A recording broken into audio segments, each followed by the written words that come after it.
রসুল করিম আম্মাবাদ। আসলে মানুষ আল্লাহর অলি সৌবতে কেন যায় এই বিষয়টা না বুঝে কিন্তু অনেকে আল্লাহর অলির বিরোধিতা করে, কিন্তু মূলত মানুষের ভিতর আমাদের প্রত্যেক আদম সন্তান নরনারীর ভিতরে যে শয়তান বাস করে, এই শয়তানের যে রগরগে চলাফেরা করে মানুষের ইমান আমল নষ্ট করে, এই শয়তান থেকে বাঁচার জন্য একমাত্র আল্লাহর জিকির।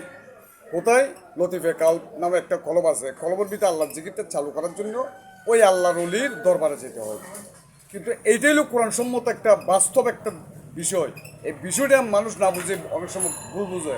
কিন্তু বর্তমান ফেতনার যুগে একটা মানুষ তাজকিয়া না হলে, পরিশুদ্ধ অন্তরাত্মা পরিশুদ্ধ না হলে, যদি আত্মশুদ্ধি না হয়, কলব জিন্দা না হয়, নামাজ যদি মেরাজ না হয়, আর এই মৃত্যুর সময় যদি ইমান নিয়ে যেতে না পারে, তাহলে এর পুরাটা জীবন হলো ব্যর্থতার জীবন নিয়ে ইহকাল ধ্বংস, পরকালের ধ্বংস।